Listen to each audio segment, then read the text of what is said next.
Alors bonjour à tous, je m'appelle Maxime Lancel, j'ai 28 ans, je suis chrétien depuis 2013. En fait, c'est la date où j'ai décidé de prendre mon baptême. Je viens d'une famille chrétienne, mon grand-père est pasteur et il est à la retraite maintenant. Du coup, ma famille était très engagée dans l'église, elle est toujours, mais il y a eu pas mal de difficultés. Il y a eu beaucoup de divisions, il y a eu beaucoup de conflits dans l'église. Du coup, c'est un peu dans ce contexte-là que je grandis, même si je vais à l'église tous les dimanches. En fait, je vois des chrétiens qui se battent entre eux.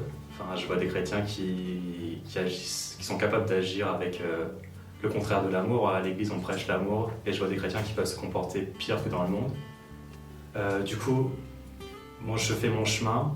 Je cherche de mon côté aussi. J'ai toujours cru en Dieu, mais je cherche à comprendre la grâce, notamment.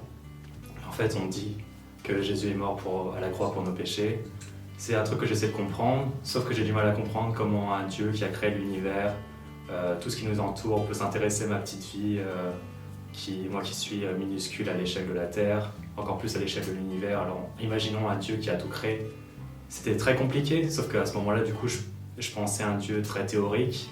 Je rentrais dans les débats avec les scientifiques. Est-ce qu'il y a un Dieu qui existe, un Dieu qui n'existe pas? En vrai, Dieu et sa grâce s'expérimentent. Moi, ça s'est fait de manière très simple. En vrai, je cherchais personnellement et je pense que c'est à une réunion d'évangélisation. C'est quelque chose. Les réunions d'évangélisation, j'y assistais tous les dimanches. J'étais habitué, c'était toujours la même chose pour moi. Et il y a une réunion où, je sais pas, il y a eu un déclic. En fait, je suis même pas capable de l'expliquer. Il y a eu une conviction qui est née en moi où j'étais convaincu que Jésus était mort à la croix pour mes péchés, que j'étais pécheur et il fallait que je me repente. En tout cas, le péché était quelque chose que j'acceptais parce que j'étais d'accord avec le fait que l'humain n'était pas bon et qu'il allait s'autodétruire. Et du coup, je mettais un nom là-dessus, c'était le péché. Et moi-même, j'étais pas mieux que les autres au final et j'avais besoin de la repentance. Et c'est comme ça qu'à l'âge de 16 ans, j'ai décidé de prendre mon baptême, malgré tout ce qu'il y avait autour. J'ai aussi compris qu'il fallait pas non plus se confier trop à l'homme, mais on a un Dieu qui est parfait. Et voilà. Du coup, moi, j'ai fait aussi mes propres expériences. J'ai fait des études grâce à Dieu, parce qu'en vrai, rien ne me disposait à avancer dans ce sens-là. Au lycée, j'avais à peine 10 de moyenne, je m'ennuyais. Les cours, je m'ennuyais. Je voyais pas d'intérêt à tout ça. Et en fait, c'est en parlant avec une personne dans l'église qui s'appelle Myriam. Elle était passionnée de ce qu'elle faisait de la chimie. Elle racontait ses histoires de chromatographie, des couleurs, comment on expliquait les couleurs à l'échelle moléculaire. Et moi, ça m'intéressait parce que, en vrai, c'est pas parce que au lycée, on avait des cours de chimie, mais ils étaient catastrophiques. Enfin, c'était pas intéressant. C'était de nomenclature, du coup, ça n'a pas du tout influencé mon choix. Et aussi, je voulais aller à la fac parce qu'à l'époque, j'étais très feignant aussi. Et je savais qu'ils acceptaient tout le monde. Du coup, je me suis dit, bon, la chimie, ça m'intéresse. Du coup, je vais aller plutôt dans une fac de chimie pour commencer. On va voir ce qui se passe. Du coup, c'est comme ça que j'arrive dans les études supérieures à faire une fac de chimie. Et c'est à ce moment-là où j'ai un déclic. Je me dis, ah Seigneur, tu as dirigé les choses, tu as mis cette personne-là sur ma route. Et je commence à vraiment apprécier ce que je fais. Je commence à travailler. Et même, j'arrive à majorer des années. La L2, la L3, je les majore. Et je commence à avoir un peu plus de perspective par rapport à ma vie. Je me dis peut-être que je suis capable de quelque chose au final, ce que je n'imaginais pas avant. Et du coup, ça m'a aussi ouvert des portes, où là, j'ai vraiment dû me jeter dans le vide avec Dieu. Par exemple, j'étais dans les premiers de ma classe. Du coup, moi, j'ai eu cette chance-là qu'une prof me propose un stage en Espagne. Sauf que moi, je me suis dit, j'ai pas les moyens financiers. D'habitude, je disais non. Je disais, de toute façon, je vais pas me mettre en galère. Sauf que là, je me suis dit, j'ai fait cette prière, Seigneur, si tu ouvres la porte, ok, j'y vais. Et le problème, c'est que Dieu a ouvert la porte. Du coup, mes nuits ont commencé à être courtes parce que j'ai dû calculer. Et le calcul, il n'était pas bon. J'ai pas voulu vous demander d'aide non plus autour de moi. En me disant, je me suis embarqué dans mon bazar, je me débrouille tout seul. Et au final, Dieu a bien conduit les choses en fait.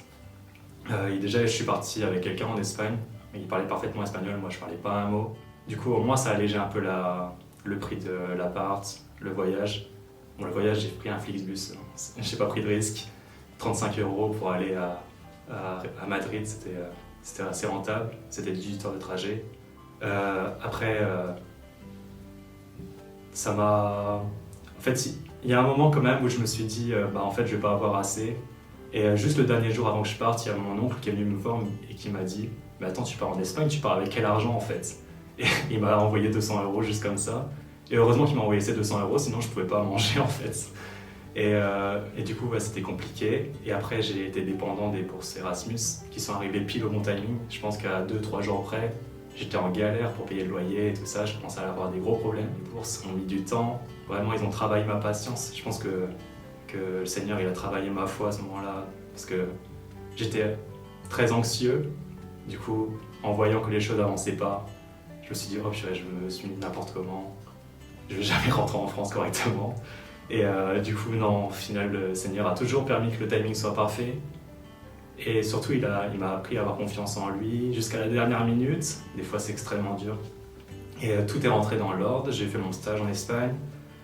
Et ça a été une bonne expérience qui m'a servi ensuite par la suite. Surtout la chimie que j'ai vue m'a été utile ensuite. Du coup, j'ai continué, j'ai fait un master en chimie qui s'est plutôt bien passé.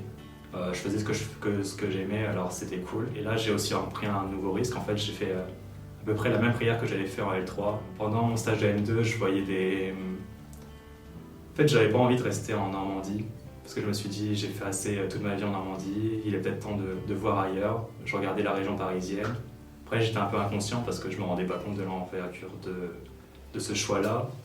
J'ai postulé en me disant pareil, si Seigneur tu ouvres la porte pour ce stage à Paris, j'y vais. La porte s'est ouverte. C'était compliqué parce que j'ai eu du mal à trouver un appart, comme tout le monde le sait. À Paris, c'est compliqué. J'ai fini dans un crous à Châtenay-Malabry qui était infesté par des cafards et des punaises de lit. Du coup, l'ambiance était sympathique. J'étais obligé de cacher mes bras pour aller au travail parce que j'étais défoncé de partout. Du coup, là, à ce moment-là, j'ai beaucoup douté. Je me suis dit que je m'étais embarqué dans du n'importe quoi. Dieu n'était pas là. J'en ai fait qu'à ma tête. J'aurais dû prier plus. Au final, j'ai continué cette année. C'était une année importante en plus que je voulais continuer sur une thèse. Sauf que pour faire la thèse, je devais passer un concours qui était le concours de l'école doctorale pour avoir les bourses. Ça, c'est un des concours les plus difficiles que j'ai passé. C'était un gros concours, c'était compliqué. Sauf qu'il y a eu le Covid. Pour moi, ça m'a permis de retourner chez mes parents. Et là où j'ai été chouchouté, où j'ai pu préparer mon concours de manière correcte, le mieux possible, même si c'était toujours dur. Pour ça, là, je n'imagine pas en fait si j'étais resté à Châtenay-Malabry comment j'aurais pu préparer ça. Et du coup, voilà, au final, après cette longue année, j'ai le concours de l'école doctorale et j'ai ma bourse de thèse où je peux continuer sans ma thèse. Quand je reviens sur mon année, je me dis mais pourquoi Seigneur t'a permis tout ça? Et je vois aussi que mon caractère il a complètement changé, où je suis beaucoup moins peureux, j'ai envie de dire. J'avais tendance à un peu me laisser aller dans la vie. Je me laissais vivre, on va dire. J'étais pas très... ouais, c'est ça, j'avais peur. J'étais très anxieux, j'osais pas entreprendre des choses. C'est pour ça que dès que j'entreprends un truc, je suis un peu inquiet et je dors pas beaucoup. Et là, ouais, je me rends compte que après cette année, là, j'ai un peu plus de courage, on va dire. Et voilà, du coup, je me dis, peut-être que le Seigneur, il a permis tout ça parce que j'avais des gros besoins au niveau de mon caractère et que Dieu, je pense qu'il a essayé aussi de me façonner pour être prêt pour la suite. Et je pense que j'ai pas eu tort sur ça parce qu'après la thèse, c'était un vrai marathon. La thèse, c'est quand même une épreuve, c'est compliqué, ça demande beaucoup de travail. Je pense qu'il faut travailler, là où j'étais en tout cas, il fallait travailler à un moment 50 heures semaine pour pouvoir sortir des choses. Mais au final, le travail a été récompensé, je me suis donné à fond. J'ai compté sur la grâce de Dieu aussi quand il y avait des projets qui n'avançaient pas. Mais au final, la plupart des projets ont fini sur des publications scientifiques. Ça veut dire qu'on a pu rentabiliser tout le travail. Et j'ai pu finir ma thèse. J'ai même pu faire des congrès à l'étranger, notamment aux États-Unis et au Canada. Alors que moi, j'avais jamais voyagé avant. Du coup, j'ai pris pour la première fois l'avion pendant ma thèse. Et ouais, j'ai pu bouger grâce à ça. Et au final, le problème de la thèse, en France en tout cas, c'est de trouver du travail. Il n'y a pas beaucoup de débouchés où il faut partir, où il faut trouver des postdocs qui peuvent... ça peut être 2, 3, 4 postdocs et après on se rend compte qu'il n'y a rien et il n'y a pas de poste de permanent. Sauf que moi, direct en octobre, je finissais ma thèse et direct j'ai trouvé du travail. C'est vraiment la grâce de Dieu. J'ai trouvé un CDI dans une start-up. Vraiment, c'était un sujet de chimie verte, hyper intéressant, hyper novateur. Vraiment, ça donnait envie en tout cas d'aller se lever le matin pour aller faire les manips. Par contre, le début a été vraiment difficile. Une start-up, ça démarre de zéro, il faut trouver des choses. Et quand ça marche pas, il faut continuer à chercher malgré le mental qui commence un peu à diminuer. Du coup, on a charbonné, il y a eu des démissions. Je me suis retrouvé pendant un an et demi seul au labo à essayer de trouver des moyens de faire marcher ce projet. On a trouvé des choses et surtout on a recruté des gens qui étaient vraiment importants, qui sont vraiment bons. Là aussi, je pense que c'est la grâce de Dieu. Il a fallu tenir un certain moment, une sorte de période de désert, et ensuite, après, ça a été une explosion, on va dire. Aujourd'hui, en tout cas, les choses avancent vraiment bien. On a des perspectives d'avenir et on va voir si ça va passer le levée de fonds. En tout cas, on a des choses à présenter. Et vraiment, ça, j'y aurais pas cru il y a 2 ans en arrière. Surtout, j'ai appris beaucoup de choses. Du coup, à ce niveau-là, je suis vraiment reconnaissant envers Dieu parce que je crois sincèrement que c'est Dieu qui a permis tout cela. Il a permis que je trouve ce CDI, même si au début c'était compliqué. Il y a toujours cette pensée qu'il faut combattre des Seigneur, c'est ta volonté ou c'est pas ta volonté, pourquoi j'ai des problèmes.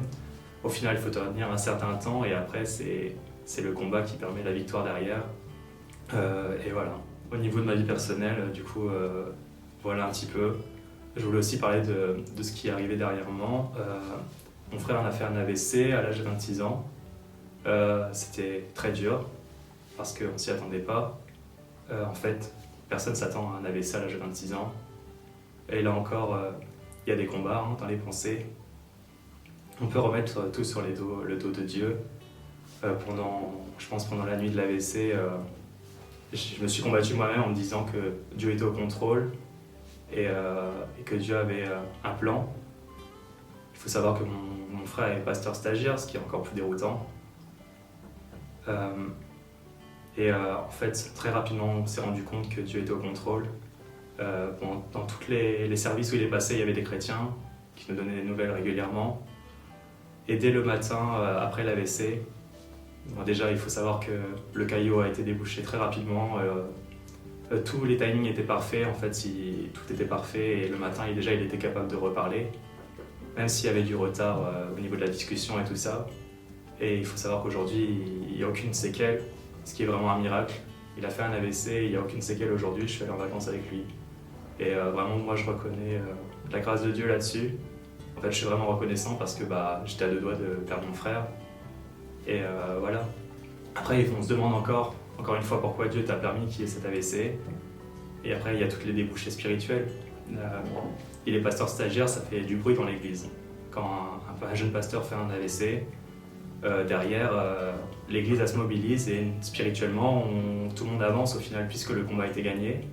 Même moi, j'étais soutenu à l'église, c'était important pour moi. Je pense que tout le monde a vraiment pris du plomb. Je pense que tout le monde est prêt à peut-être mieux combattre, à se rendre compte de la puissance de la prière aussi. Surtout, il y a des débouchés au niveau des baptêmes. Et bon, ça, je n'irai pas plus loin là-dessus, mais je sais que dans ma famille, il y a des gens qui ont demandé le baptême. Et c'est miraculeux pour moi. Voilà, tout ça pour vous dire que je suis vraiment reconnaissant envers Dieu. En fait, ma vie, elle dépend de Dieu. C'est mon fondement. Dès que j'ai un projet, dès que j'ai une idée, dès que j'ai une crainte, une inquiétude, je demande à Dieu. Je suis aussi reconnaissant envers ma famille, qui ont tenu ferme dans les temps difficiles et qui ont su m'aider malgré que je leur ai rien demandé souvent. Je sais qu'il y a des prières cachées et je sais que je peux compter sur eux. Et voilà, c'est des gens qui sont importants pour moi, des exemples. Et je remercie aussi le Seigneur pour l'entourage qu'il m'a donné. Ça m'a permis aussi d'avancer. Voilà.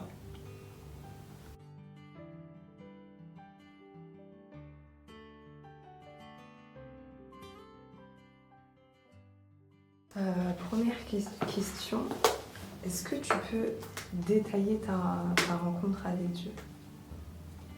Ouais, j'en ai parlé un petit peu, c'était un combat intérieur, c'est que je me disais, déjà l'église, là où on prêche l'amour, il y a des gens qui se comportent vraiment comme des gens qui, pire que dans le monde, enfin, même avec une haine comme ça, tu te comporterais pas comme ça. Et après, il y a mes combats perso où je cherche à comprendre l'amour de Dieu. Est-ce que c'est pas une arnaque cette histoire? Est-ce que c'est vraiment c'est du réel ou c'est juste des gens qui essaient de vendre leur truc? Et moi personnellement, j'ai du coup expérimenté personnellement pendant cette réunion où j'ai senti cette conviction et après j'ai compris que en fait c'est pas il n'a pas fait ça Dieu il a pas fait ça en explosion et il a fait ça même dans l'intimité d'une réunion et où j'ai eu le cœur qui est parti en feu et où j'ai compris en fait que la croix c'était pas juste une légende. Tu as un peu répondu. Et la question c'est plus comment du coup avec l'esprit scientifique que tu avais, tu as pu donner une réponse à l'existence de Dieu. L'existence de Dieu, scientifiquement, elle ne se prouve pas et on n'est pas capable de pas prouver que Dieu existe. Mon problème, il avait plutôt été au niveau de la théorie de l'évolution, par exemple, où j'ai toujours pas compris, j'ai pas toutes les infos encore, j'ai pas encore la certitude. Je sais que Dieu existe, ça c'est une certitude et beaucoup de scientifiques le comprennent. Après, scientifiquement, on peut rien prouver en vérité. Par rapport à l'existence de Dieu. Moi, je suis chrétien parce que j'ai fait des expériences qui m'ont poussé à croire en Dieu. Mais après, c'est sûr que si tu mêles science et la Bible, il y a toujours un combat où dans la Genèse, il y a toujours des choses que je ne suis pas capable d'expliquer par rapport au fait avéré de la science, où on est capable d'évoluer. Et ça, pour l'instant, je sais qu'il y a des livres de chrétiens qui ont écrit des trucs là-dessus, des scientifiques qui ont expliqué des choses, mais pour l'instant, je ne suis pas capable de donner de réponse là-dessus. Je sais juste qu'en tout cas, la grâce, ce que Dieu a fait dans ma vie est réel et je sais que Jésus est mort sur la croix pour mes péchés, mais qu'après, je ne suis pas capable de tout expliquer. Sur le commencement de la Genèse, je pense qu'on a juste ce qu'on a besoin et qu'on n'aura pas toutes les infos tout de suite. Enfin, je pense pas. Du coup, pourquoi est-ce que tu as choisi, on va dire, le Dieu des chrétiens plutôt qu'un autre Dieu? Déjà, je ne suis jamais très intéressé aux autres. À vrai dire, mon grand-père était pasteur, du coup je suis resté dans une église plutôt chrétienne, évangélique, protestante. Et après, je pense que ce qui me poussait à la recherche, c'était aussi tout ce qui était l'amour dans la Bible. Je me dis, c'est comme ça que ça doit être. Je me dis, on a un Dieu qui pardonne, il y a un Dieu qui ouvre une porte. Je veux dire, c'est pas un Dieu qui condamne.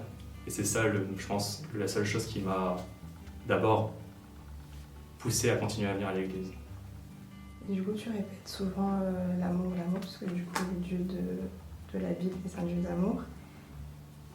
Mais comment est-ce que, du coup, avec le Dieu d'amour que tu lis dans ta Bible et que tu répètes, et tout ce qui se passe à l'église où justement tu ne vois pas le manque d'amour, comment est-ce que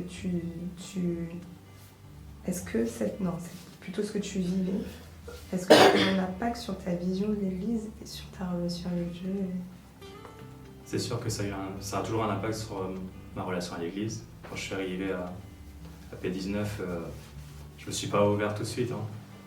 J'ai mis beaucoup de temps à faire confiance parce que je savais que les chrétiens pouvaient se donner une image de bons chrétiens, mais que derrière ça pouvait être des gens pires que possible. Du coup, même au niveau des pasteurs, moi j'ai toujours vu des pasteurs qui étaient en grosse voiture, beaux costumes, qui n'avaient rien il n'y avait rien de humble là-dedans. Alors que moi je cherchais des gens qui étaient humbles, à qui on pouvait faire confiance, mais ces gens-là ils étaient plus riches que les chrétiens. Et après je dis pas que c'est une mauvaise chose, mais il faut faire preuve d'humilité. Il y a des gens dans l'église qui passent par des temps difficiles. Il n'y a pas à sortir tout son argent, tout son attirail comme ça devant tout le monde. Enfin moi c'est des trucs qui m'ont choqué. Et c'est comme ça que je suis toujours resté méfiant par rapport à l'église. Et c'est pour ça que je prends mes pincettes quand je vais à l'église. Mais Dieu, en tout cas, j'ai toujours considéré que Dieu était parfait et qu'il nous a confié la tâche sur la terre à des hommes qui étaient imparfaits et qu'il y avait le péché qui était présent, et du coup j'ai accepté ça, qu'il fallait de toute façon aller dans une église où il y avait des hommes et que moi j'étais pas mieux qu'eux, et que à coup sûr si au moindre problème j'étais pas mieux que les autres. Mais ouais, j'ai jamais essayé de rejeter la faute sur Dieu, et en tout cas au niveau de ma relation avec Dieu, c'est sûr que j'avais des incompréhensions. Je me suis dit comment lui il peut être pasteur, et j'avais pas les réponses, mais j'ai juste accepté, et je me suis dit dans la Bible il y a beaucoup de déchus, on a beaucoup parlé cette année. Il y a des gens à qui Dieu avait confié et Dieu a repris. On parle souvent de Saül dans l'Ancien Testament qui était appelé par Dieu et qui a tout perdu. Tu as un peu répondu, mais avec tout ce que tu fais dans l'église, toutes les réticences que tu avais à l'église, pourquoi tu t'es pas dit je vais rester chez moi et c'est ma relation avec Dieu?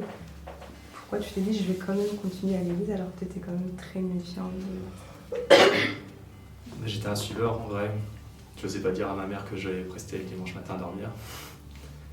Et ouais, je pense qu'au début, je suis juste allé à l'église par habitude. Surtout, je voyais que ma famille souffrait beaucoup de ce qui s'était passé. Et eux-mêmes, il y avait un temps où spirituellement, on était tous un peu froids. Après, j'ai vu des gens, au contraire, parce que je parlais beaucoup des chrétiens négatifs, mais il y a beaucoup de gens à qui je veux ressembler, et des gens qui sont pleins d'amour, des gens qui vont chercher les gens, qui parlent aux gens, qui s'intéressent à la vie des gens. Et il y a des gens comme ça dans les églises, et il n'y a pas que des problématiques. C'est pour ça aussi peut-être que je suis resté en église, parce qu'il y avait des gens qui en valaient la peine. Du coup, sûrement, et tu l'as dit, mais est-ce qu'il t'est arrivé des moments de vouloir t'éloigner de Dieu? Et sinon, qu'est-ce qui t'a fait tenir dans ces moments difficiles? Du coup, première question, c'est... Est-ce qu'il t'est arrivé des moments où tu voulais t'éloigner de Dieu? Ah oui, non. Quand j'étais à Châtenay-Malabry, je pense que j'avais plus de relation avec Dieu. Hein. J'essayais d'aller dans une église où j'arrivais pas à m'intégrer. Et là, j'étais vraiment dans un down spirituel, j'étais fatigué. Je comprenais pas où ça allait, tout ça. Je me suis dit, je me suis allé m'enterrer là-bas, alors qu'il y a toute ma famille en Normandie. Après, quand ma mère m'appelait, j'essayais d'avoir une bonne tête, mais après, à l'intérieur, j'étais complètement détruit. Je crois que je m'étais laissé pousser les cheveux, la barbe.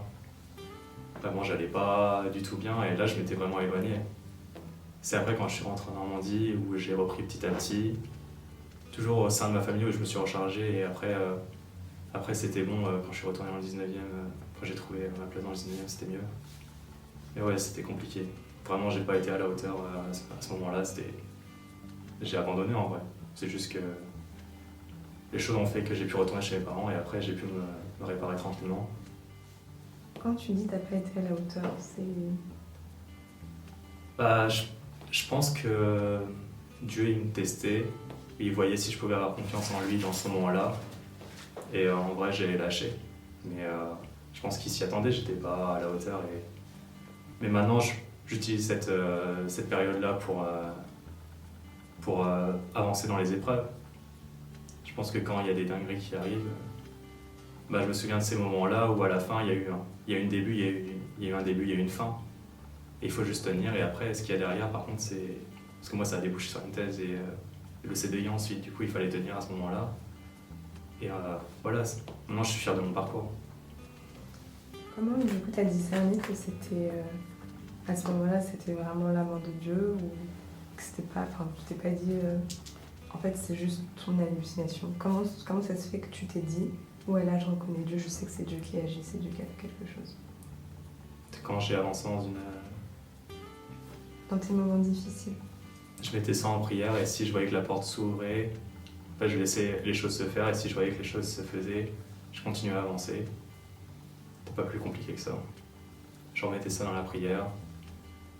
Je sais pas, par exemple pour Châtenay-Malabry, en vrai, vraiment tout s'est fait à la limite. J'ai trouvé l'appart une semaine avant d'arriver en stage. C'était que des trucs qui étaient extrêmement limite à chaque fois, où je me suis dit ah ouais, bon là ça a l'air de passer.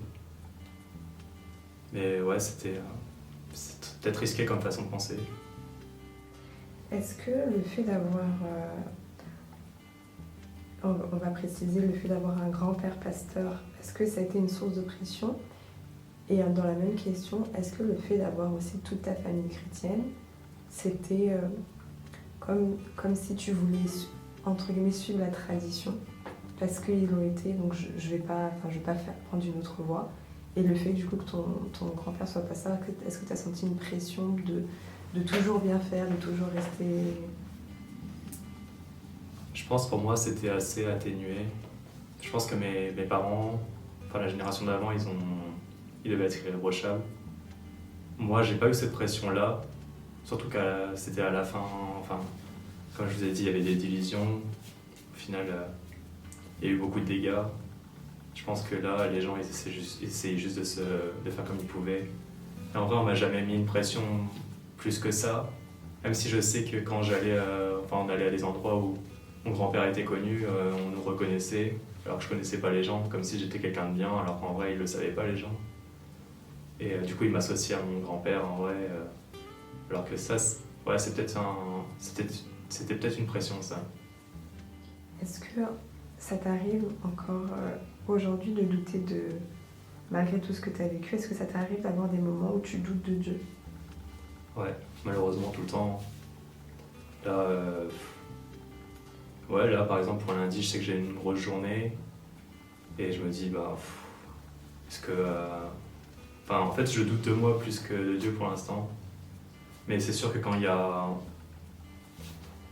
une épreuve, la première chose que je me dis c'est mais Seigneur, qu'est-ce qui se passe, qu'est-ce que tu fais? Alors qu'en vrai, normalement, avec ce que j'ai vécu, en fait c'était ma réflexion d'il y a pas longtemps. Avec tout ce que j'ai vécu, je devrais pas réfléchir comme ça, mais il y a toujours cette pensée-là qui vient en premier où tu te dis mais pourquoi je vais encore passer par tout ça? Puis surtout tu vois des gens qui prospèrent et qui ont pas de problème. Toi tu galères, tu essaies de faire au mieux, tu essaies d'être bienveillant avec les gens et il t'arrive que des problèmes.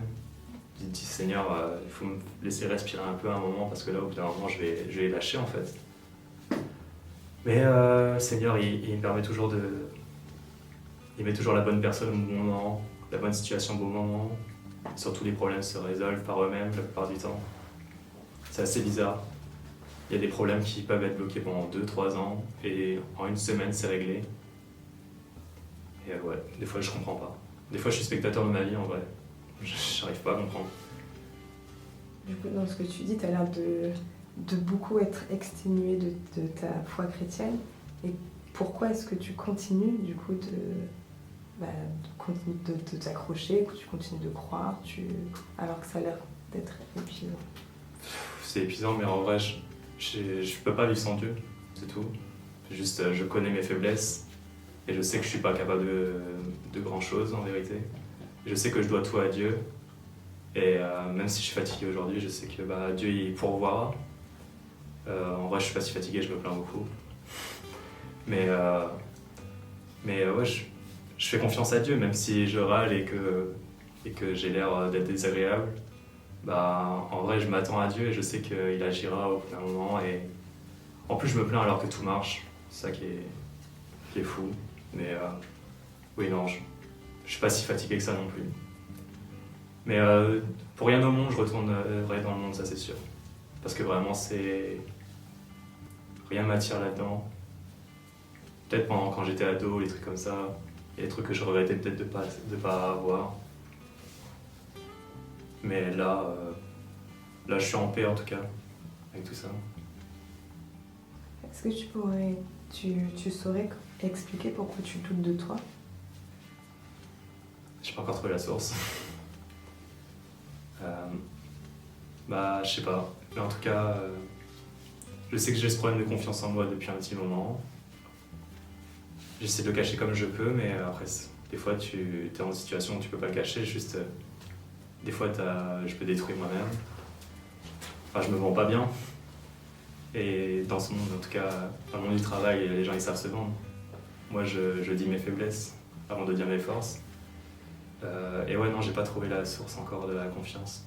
Moi, je croyais qu'en faisant une thèse, j'allais avoir confiance en moi. Et au final, ça n'a pas changé grand-chose. Il faut toujours que je me surveille. Mais en vrai, là, ça va mieux. je crois. Et du coup, toi qui es très accroché à ta foi chrétienne, ça rejoint la question que je t'ai posée. Pourquoi tu crois beaucoup ce que Dieu dit, donc quand tu doutes, tu as toujours des réponses, etc. Mais pourquoi quand Dieu te dit que lui a confiance en toi, pourquoi tu n'arrives pas du coup à prendre cette confiance que lui a en toi pour te la mettre à toi-même? Je sais pas, j'ai l'impression que c'est comme une addiction, où j'ai toujours été comme ça. Enfin, je suis toujours profondément remis en question, au point de me dire que je n'étais pas capable. Et peut-être que je suis juste pas capable de lâcher ça pour l'instant, et que pour l'instant, il faut que je mette ça en prière, et que après Dieu va mettre des choses en moi où ça me permettra d'avancer. En fait, je sais pas, j'ai pas les réponses. Je pense que Dieu a plus confiance en moi que moi j'ai confiance en moi. Parce qu'il m'a donné beaucoup de choses, même j'ai de plus en plus de responsabilités au travail. Mais du coup, je suis obligé de cacher un peu. Je sens que je suis pas à la hauteur, ce qui est acceptable. On a le droit de pas être à la hauteur de ce qu'on fait. Il faut un certain temps pour grandir et être à la hauteur. Surtout quand tu as une nouvelle tâche. Il faut pas être parfait du jour au lendemain. Et des fois, je suis peut-être un peu dur avec moi-même aussi. C'est peut-être un cercle vicieux où je me parle mal en quelque sorte aussi. Est-ce que tu crois le verset biblique qui dit que Dieu dit que tu es une créature merveilleuse? J'ai envie de dire que oui, mais des fois, je le laisse passer, quoi. Enfin, je dis ouais, ok. Si tu avais quelqu'un en face de toi qui était toi, donc un Maxime qui est en face de toi, et qui n'est pas toi, et qui te dit tout ce que toi tu viens de me dire, qu'est-ce que tu lui dirais? J'essaierai de l'encourager, j'essaierai de le soutenir. Je te demande pas qu'est-ce que tu essaierais de faire, mais là, adresse-toi, si tu veux. C'est une séance de psy ou c'est... Non. Tu n'as le droit de ne pas vouloir répondre à la question, Maxime. Je dois me parler à moi-même et quoi? Et qu'est-ce que tu lui dirais pour l'encourager, pour justement qu'il ne soit pas dans l'état dans lequel...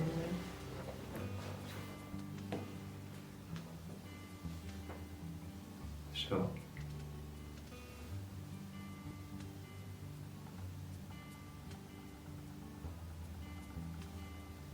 Je sais pas si je serais capable de l'aider. Après, bon, je vais pas si mal que ça. Qu'est-ce que tu dirais au Maxime d'il y a 10 ans? Je lui dis de faire attention à lui. Je dirais de prendre soin de lui plutôt. De s'occuper d'aller chez le coiffeur. De se tailler la barbe. D'arrêter de... Parce que ça, c'était déjà un moyen de se cacher aussi. De dire, moi je fais pas d'effort pour ressembler à quelque chose, alors j'ai le droit de ressembler à rien. Mais je pense qu'il serait fier de moi en plus. Parce que j'ai fait un gros parcours. C'était dur à certains moments, mais on a quand même réussi à aller loin. Et juste un moment, quand tu as parlé de postdoc. C'est quoi postdoc? C'est comme un CDD un an après la thèse. J'ai envie de te poser une question, mais j'avoue, là, je suis un peu... Autant les autres, j'étais un peu plus à l'aise, mais celle-là, elle est un peu plus... Vraiment perso. Je peux y aller ou pas? Est-ce que tu t'aimes? De plus en plus. Tu m'aurais posé la question 3 ans en avant, je t'aurais dit que non. Est-ce que tu penses que Dieu t'aime? Et ça, j'en suis sûr. Je pense qu'on a fait le tour des questions, Maxime. Si tu avais du coup un credo, quel serait-il? Je dirais de ne pas hésiter à prendre du risque, à pas avoir peur de se lancer, même si on a l'impression d'aller droit dans le mur. En tout cas, s'il y a Dieu dans la voiture, il n'y a aucun risque que les choses se passent mal. Il faut juste être patient et avoir confiance en Dieu, même si des fois les choses n'avancent pas. Dieu, il arrivera toujours à trouver les solutions. Et ça finira toujours bien. C'était aussi ta phrase d'encouragement pour les autres? Ouais. Alors, et pour moi aussi. peux le redire pour moi aussi. Et pour moi aussi. Ah, c'est parce que j'ai parlé en même temps. Ok, merci beaucoup Maxime. C'était top. Est-ce que tu as d'autres choses à rajouter, d'autres choses à dire? Non, c'est bon. Merci beaucoup Je suis trop Maxime. dévoilé aujourd'hui. J'étais trop dévoilée aujourd'hui.